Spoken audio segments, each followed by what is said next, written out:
എനിക്ക് അവിടെ സംഭവിക്കുന്നത് എന്താന്ന് ഞാൻ കാണുന്നില്ല, എനിക്കറിയില്ല. അല്ലല്ല, അമ്മയും അച്ഛനൊക്കെ ഉണ്ട്. ഓക്കെ, പക്ഷെ ഈ ഇഞ്ചക്ഷൻ എടുക്കണമെങ്കിൽ ഹസ്ബൻഡിന്റെ സിഗ്നേച്ചർ വേണം. ഓക്കെ, ലൈക്ക് സിഗ്നേച്ചർ വേണ്ട, സൈൻ വേണമെന്ന് പറഞ്ഞു. അപ്പൊ ഞാൻ എന്താ പറയണ്ടേ, അപ്പൊ എന്റെ കൂടെ വന്നവന്മാര് അത്യാവശ്യം പണ്ടത്തെ കമ്പനിക്കാരാ, സുഹൃത്തുക്കളാ.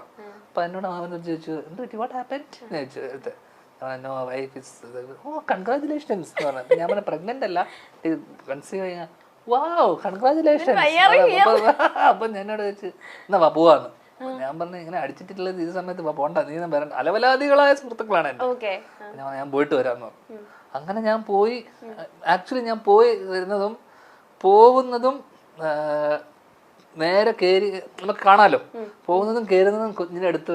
ടൈമിംഗ് എന്നൊക്കെ പറഞ്ഞ അതാണ് ടൈമിംഗ്.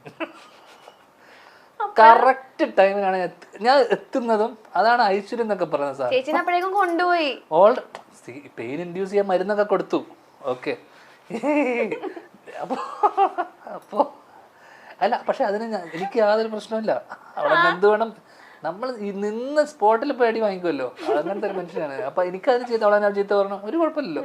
ഞാൻ പോയപ്പോ തന്നെ അത്രയും നേരം പെയിൻ ഇതാക്കിയിട്ടും വരാത്ത കുട്ടി, ഞാൻ വന്ന് കയറി കാല് വെച്ചത്, ആശുപത്രിയിൽ എടുത്ത് വെച്ചതും കുട്ടി വരുന്നു. ഞാൻ പറഞ്ഞു, ഇതാ കഴിഞ്ഞല്ലോ, ഇതാണ് ഐശ്വര്യം. ഡോക്ടറോട് ഞാൻ പറഞ്ഞു, ഇത്രയും നേരം കഷ്ടപ്പെട്ട് കാണുന്നില്ലല്ലോ. അവർ പലരും പുഷ് പുഷ് പുഷ് എന്ന് പറഞ്ഞ ഒരു കാര്യമില്ല, കാലെടുത്ത് വെച്ചതും കൊച്ചു വന്നു. അതാണ്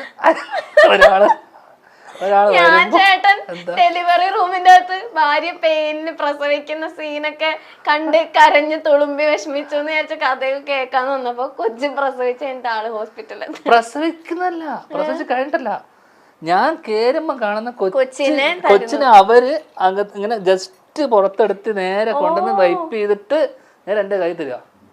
അതാണ് നേരെ അപ്പൊ തന്നെ റെഡി. അന്ന് എന്റെ ജീവിതം മാറിയതാ, 4 വർഷമായിട്ട്. അന്ന് എന്റെ ലൈഫ് മാറിപ്പോയി. Turning point. അത് കഴിഞ്ഞിട്ടോ, അതിനിടയിൽ വേറെയും കുറെ കാര്യങ്ങളുണ്ടല്ലോ.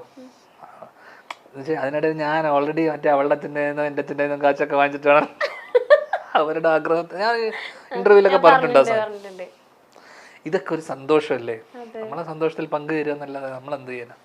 ആ സന്തോഷത്തിൽ പങ്കുചേരാനാ ചേച്ചി വിളിച്ചത്. അതെ, ഞാൻ ടൈമിങ്ങിലല്ലേ എത്തിയത്.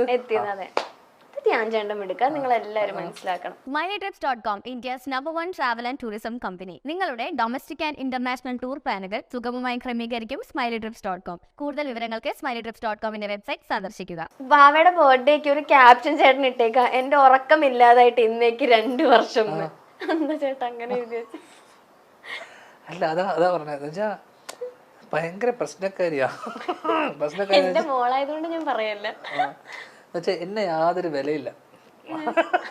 അത് എന്താന്നറിയില്ല, എനിക്ക് പൊതുവെ ആരെയും വിലയില്ലാത്തതുകൊണ്ട് എന്റെ അതേ സ്വഭാവം.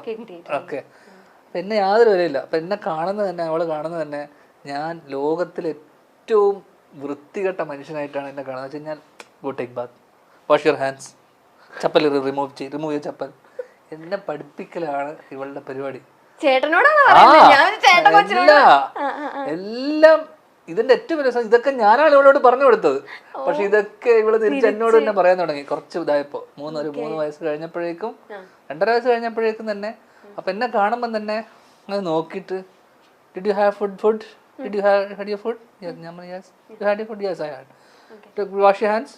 ഫുൾ എന്നെ ഫുൾ കലിപ്പത്തിയ ആ കാര്യത്തില്. അപ്പൊ ഞാൻ ഉറങ്ങുമ്പോൾ വരെ, ഇപ്പൊ രാവിലെ ഞാൻ ഉറങ്ങുവാണ്, എന്നെ എഴുന്നേപ്പിച്ചിട്ട് why it's morning, why is sleeping still, എന്നൊക്കെ പറഞ്ഞ ഫുൾ പ്രശ്നം. പക്ഷെ ഇവള് ചിലപ്പോ ഉച്ചക്ക് ഉറങ്ങിയാലും ഒരു കുഴപ്പമില്ല. പിന്നെ രാത്രി എന്നെ ഉറങ്ങാൻ സമ്മതിക്കൂല. Come on let's watch something, you are always sleeping. Full പ്രശ്നം. അതുകൊണ്ട് ഞാൻ അത് സ്നേഹമില്ലാത്തോണ്ടല്ല ചേട്ടാ, അച്ഛനോടുള്ള സ്നേഹം ഇല്ലാന്ന് ഞാൻ ഒരിക്കലും പറഞ്ഞില്ലല്ലോ. പ്രശ്നക്കാരിയാന്നല്ലേ ഞാൻ പറഞ്ഞോളൂ. ഭയങ്കര സ്നേഹം ഞാൻ ഉണ്ടെങ്കിൽ പിന്നെ എന്റെ കാര്യങ്ങൾ, കാരണം ഞാൻ ഒരു ഉത്തരവാദിത്വം ഇല്ലാത്ത ഒരുത്തനാന്നുള്ള ഒരു ഫീലിംഗ് അവൾക്ക് 2-2.5 വയസ്സ് തന്നെ അവൾക്ക് മനസ്സിലാക്കി. അതുകൊണ്ട് തന്നെ എന്നെ അച്ചടക്കം പഠിപ്പിക്കുക എന്നുള്ളതാണ് അവളുടെ ലക്ഷ്യം പോലെയാണ് അവള് എന്നോട് പെരുമാറുന്നത്. എന്നോട് ഇന്നലെ വന്നിട്ട് എന്നോട് പറഞ്ഞു, look at you, you are so fat എന്ന്. Look at your tummy. What is this, you are so fat. അപ്പം ഞാൻ yes I want reduce my weight, I do it for. Okay fine. അപ്പം എന്നോട് എപ്പോഴും പറഞ്ഞറിയാമോ, ഫൈൻ. ഇതാണ് എൻ്റെ അടുത്തുള്ള fine. Fine, okay fine, ഇങ്ങനെ ഒരു സാധനം. U are so fat, U are so fine. അതൊരു പോക്ക.